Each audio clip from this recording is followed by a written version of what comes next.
What's going on, guys? Nick here with Ghost Bros Gaming. Today I want to share my updated Naturia Ishizu deck profile. I've changed a few things to help with consistency as well as give the deck a bit more of the ability to OTK.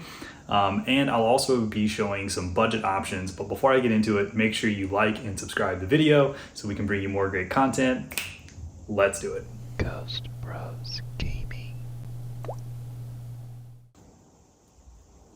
All right, so starting off our deck profile here, we have 3 Naturia Mole Cricket, 3 Naturia Camellia, and then for the one-ofs, we're playing the 1 Sunflower and the 1 Stink Bug. So if you watch my last deck profile, you notice that I wasn't playing Stink Bug.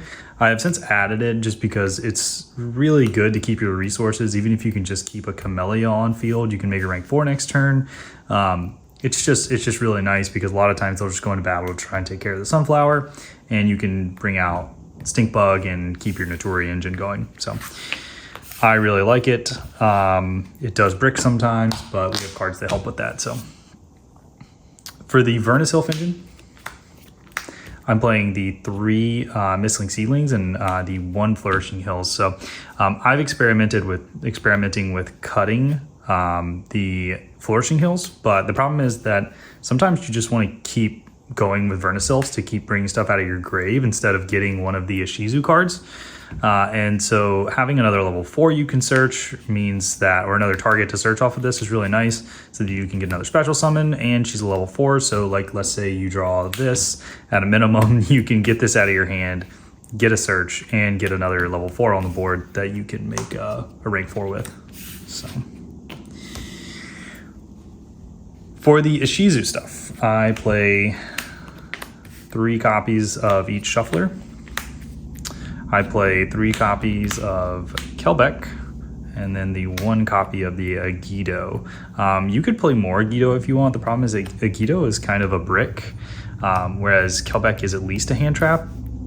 And then a really nice play that someone mentioned on the last one is that you can, if you have like say a Yugioh or Keldo and Kelbeck in your hand, which isn't too hard because you can search these with Mistling Seedlings, then you can pitch Kelbeck, special summon Keldo, add a Yugioh to your hand, and then mill 5.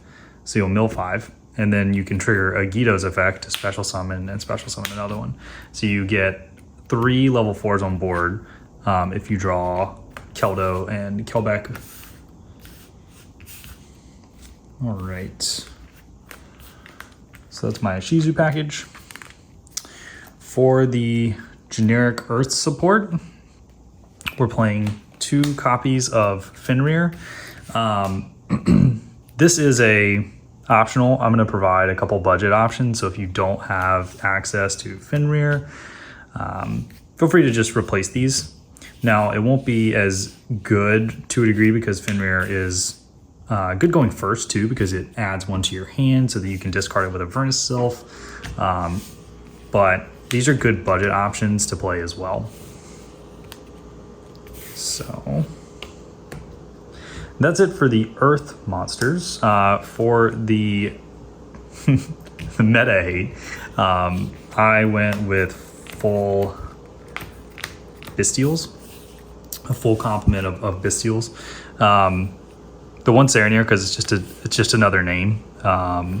You can play 7 hand traps, and these don't technically brick you. Like if you draw 2 of these or even 2 of the same and you're going second, it's not that much of a brick, and I'll show you why, because we play Beatrice and you can send the card that you need.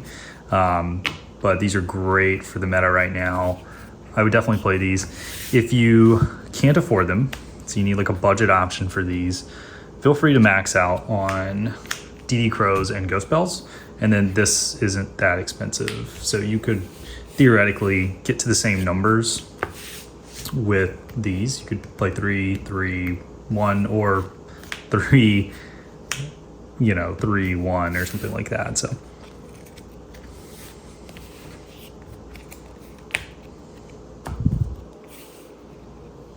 for our spells, we're playing 3 Naturia Blessing, 3 Foolish Burial Goods. It's an extra starter, so you can send a Sacred Tree to get your Naturia engine started.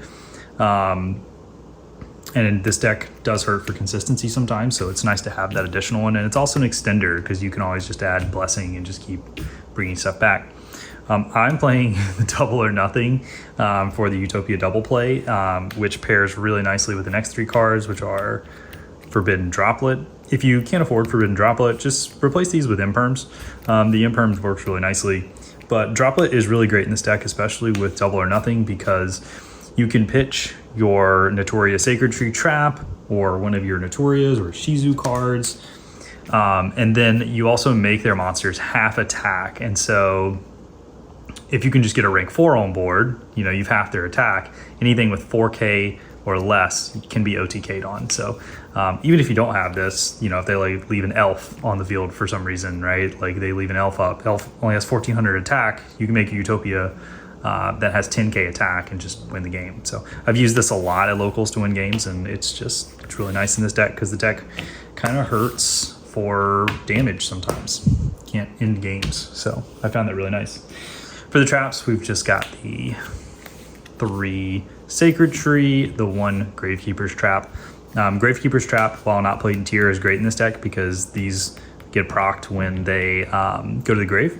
And so getting a Mudora to search this and then sending a Sacred Tree is a really nice play. These are also discardable off of Forbidden Droplet, which is really great. I absolutely love the Sacred Trees when they're not in my hand. All right, so that is it for the main deck. For the extra deck, we're playing a synchro package of 1 Nat Beast, 1 Quarion Gondrax, 1 Psychic and Punisher, and 1 Chang Ying. None of these cards are terribly expensive right now. I think these are $10. These are $10. There's cheap copies, and there's like a $5 copy from Mama. So honestly, I go into Nat Beast the most out of these synchros. Second most is probably a toss-up between Chang Ying and Psychic and Punisher. In Punisher is a Fenrir plus Camellia, and a lot of people don't know this, but he is unaffected while your life points are equal or lower. So he's unaffected at the start of the game, which is really nice.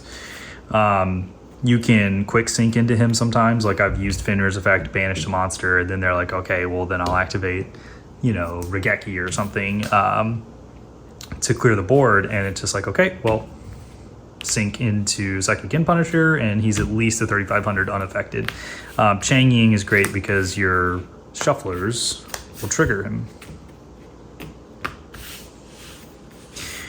For our Exceeds, we play the standard 3 that you see everywhere, which is Abyss Dweller for the tier matchup, Baguska for every other matchup, and then Dugaris. Dugaris is really nice because you can pitch the trap. Draw 2, pitch the trap if you draw it, and get to your Naturia engine, which is a +3 because you draw 2, discard 1, and then that lets you add. So the 3 main ones for the other XZs, we're playing 1 Exciton Knight to help clear boards. Just amazing against a trap deck, so I love it. Gaga Cowboy for finishing games. Also usually my Zeus if I need to attack with 1 and just make a Zeus. This is a good one. Utopia package of Utopia Lightning to get over like an Avermax. Utopia Double for that game finisher, 10k Utopia, and Divine Arsenal AA Zeus. So, I mean, that's pretty typical, I feel like, for Exceeds. The one Exceed I do play that I don't think a lot of Naturia engines are playing, but should, is Beatrice, Lady of the Eternal. So, I mean, the reason you play this is because you play such a heavy Bestial package. Same thing, same reason that Tier plays Beatrice. And then it's a quick effect detach, send 1 card from your deck to the graveyard. So you could send the tree, and obviously the tree then gets you to your Naturia engine, or you could send a Shuffler, or a Miller, whatever you want to send that is going to plus you the most. And so I feel like Beatrice is a really good if you're playing the Bestials. For the final 2, I'm playing 2 Links, 1 Asa because this is an Earth deck, and 1 BLS, Blackluster Soldier of Chaos, just because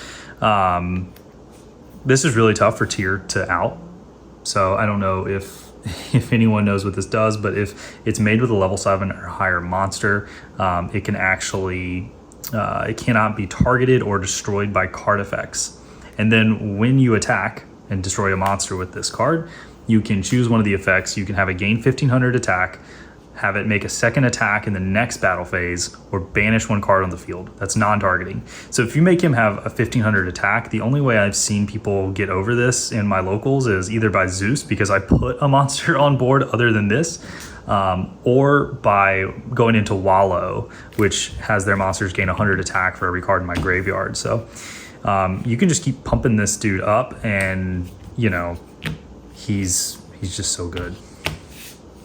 Okay, so for the side deck, we're playing one Bamboo Shoot. I've shown the combo in my last combo video, but there's basically a way to go into, say, like Baguska Bamboo Shoot, and since he's not an activated effect, your opponent can't activate spell trap cards, and you've locked them out of monster effects on the field. And so it's really nice.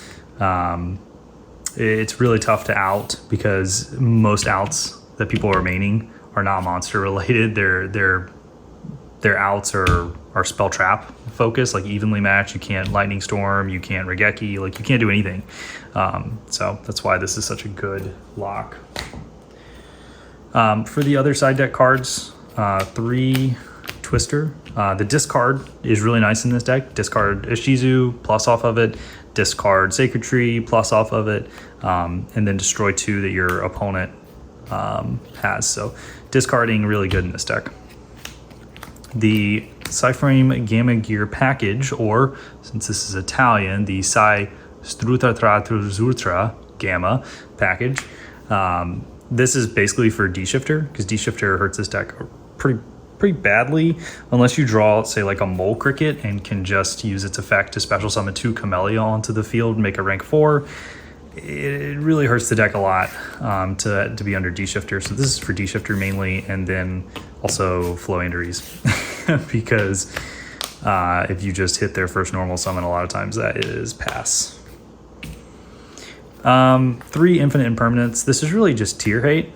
Tier really have trouble when kit gets negated if they didn't draw the extenders, and so negating the kit is pretty key to at least limiting the amount of plays that they have. And you can't just negate their one effect. You have to negate the entirety of kit on the field for the rest of the turn. So it's really important that you run something like this, or Ghost Mourner, that can, or even Effect Veiler, that can like stop kit from having effects while it's on the field that turn. And then for Flunder Hate, because another deck that gives this deck trouble is Floanderies, is 2 Zombie World, 2 Banshee. Banshee's obviously great because if you mill it, you can just quick effect banish it, put Zombie World up on the field, which is tough for Floanderies to out. So yeah, and I don't believe that any of these cards are that expensive. If I look at these, I think that these are all pretty budget friendly, with this having a reprint, Zombie World having multiple printings, Twin Twister having multiple printings, and then Gamma is a staple. So I hope that you find this deck somewhat budget friendly at least. All right, everyone. So that was my updated Naturia Ishizu deck profile. If you disagree with any of my choices, please go ahead and leave a comment down below and let me know what you think. Otherwise, I'll see your faces next time on Ghost Bros Gaming. Ghost